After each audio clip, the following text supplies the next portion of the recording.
2012 সালে ফেব্রুয়ারি মাসে আমার বাসায় আসেন দেশনেত্রী বেগম খালেদা জিয়া এবং সেই সঙ্গে বিএনপির সংগ্রামী মহাসচিব মির্জা ফখরুল ইসলাম আলমগীর। তারা দুজন আসেন আমার বাবাকে দেখবার জন্য এবং সেই সময় প্রথম আমি মির্জা ফখরুল ইসলাম আলমগীর স্যারকে সামনাসামনি দেখি।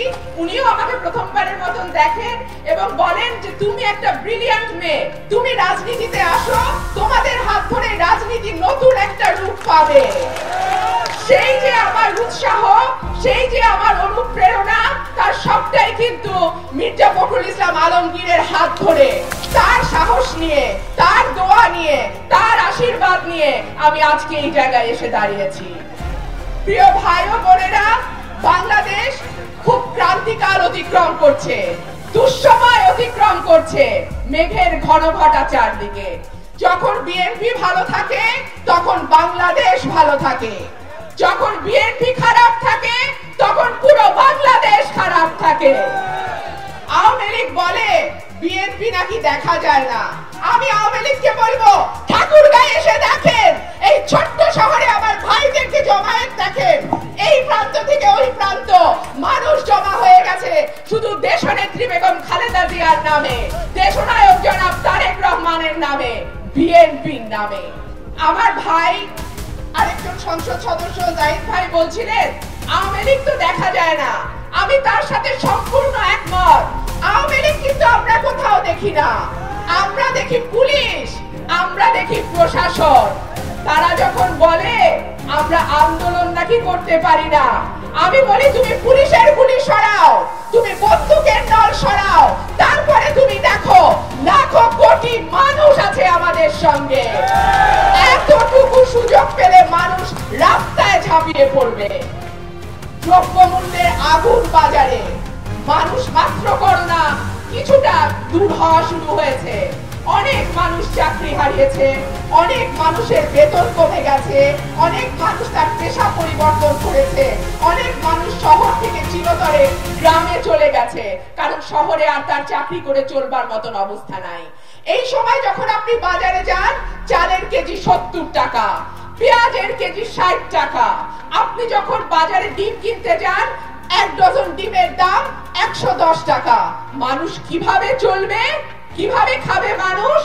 আওয়ামী লীগ বলেছিল 10 টাকা কেজির চাল খাওয়াবে, সেই চাল তারা খাওয়াচ্ছে 70 টাকা কেজিতে। এইটাই হলো আওয়ামী লীগ। তারা বলে একটা, করে আরেকটা। তারা বিশ্বাস যেটা করে সেটা মুখে বলে না, মুখে যেটা বলে সেটা কাজে করে না, আর কাজে যেটা করে সেটা না তাদের বিশ্বাসে আছে না তাদের মুখে আছে। আমি বলি বাংলাদেশে যদি কোনো মুনাফিক দল থেকে থাকে সেটা হচ্ছে আওয়ামী লীগ, আওয়ামী লীগ, আওয়ামী লীগ। পুলিশ প্রশাসনের যে বাড়াবাড়ি আমরা দেখি, তাতে মনে হয় না যে বাংলাদেশে একটা গণতান্ত্রিক অবস্থার ন্যূনতম ছিটে ফোটাবার অবশিষ্ট আছে। মনে হয় না যে প্রতিষ্ঠানগুলো আর তাদের স্বাধীনভাবে ন্যূনতম স্বাধীনতা বজায় রেখে কাজ করতে পারছে। উর্দি পড়া লোকজন যেই ভাষায় কথা বলে, তাদেরকে পরিষ্কার বলি, রাজনীতি করতে চান উর্দি খুলে নিয়ে রাজনীতি করেন। নির্লজ্জের মতো উর্দি পড়ে রাজনৈতিক নেতাদের মতন সস্তা বক্তব্য দেবেন না আপনারা। জনগণের করের টাকায় আপনাদের বেতন হয়।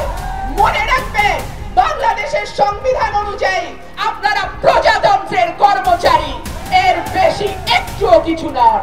সুতরাং যখন কথা বলবেন, যখন আপনারা 3 বারের সাবেক প্রধানমন্ত্রীকে নিয়ে কথা বলবেন, যখন আপনারা এমন একজন নেত্রীকে নিয়ে কথা বলবেন যিনি কোনোদিন কোনো নির্বাচনে কোনো আসন থেকে পরাজিত হন নাই, যখন আপনি বাংলাদেশের সবচেয়ে জনপ্রিয় নেত্রীকে নিয়ে কথা বলবেন, যখন বাংলাদেশের বৃহত্তম রাজনৈতিক দল নিয়ে কথা বলবেন, হিসাব করে কথা বলবেন। যদি আপনি আজকে হিসাব করে কথা না বলেন, যেইভাবে আমার ভাইয়ের বুকে গুলি লেগেছে, আমার ভাইকে আপনারা গুম করেছেন, আমার ভাইকে বিচার বহির্ভূত হত্যার শিকার করেছেন, তার একটা একটা বিন্দু রক্তের হিসাব যেমন আমরা নেব, ঠিক আপনাদের প্রতিটা কথার হিসাব আমরা বুঝে নেব। মনে রাখবেন, এই দিন দিন না। 75 সালের পরে 21 বছর রাস্তায় রাস্তায় ঘুরেছেন। 21 বছর পর হাত জোর করে ক্ষমা চেয়ে ক্ষমতায় এসছেন। মনে রাখবেন, জনগণের ভোট ছাড়া জোর জবরদস্তি করে আপনারা ক্ষমতায় আছেন। 2014 সালে যেইভাবে জনগণকে ধোঁকা দিয়েছেন, 2018 সালে যেইভাবে জনগণের অধিকার লুট করেছেন, 2023 সালে ইনশাআল্লাহ সেইভাবে আমরা আর জনগণের অধিকার আপনাদেরকে লুট করতে দেব না।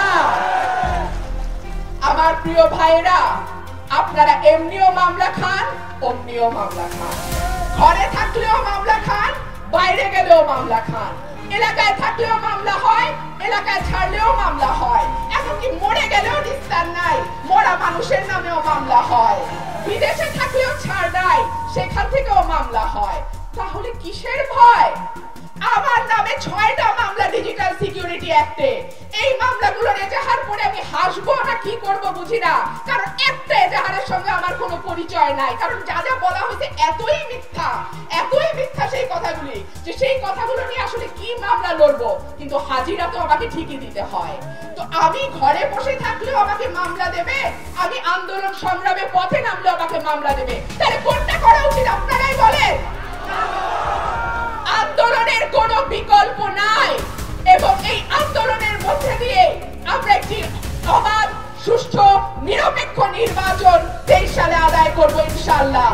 এবং সেই নির্বাচনের মধ্যে দিয়ে আমি গ্যারান্টি দিতে পারি 92% থেকে 95% ভোট নিয়ে পার্লামেন্টে 350টা আসনের মধ্যে 300টা আসন বিএনপি নিয়ে বিএনপি সরকার গঠন করবে।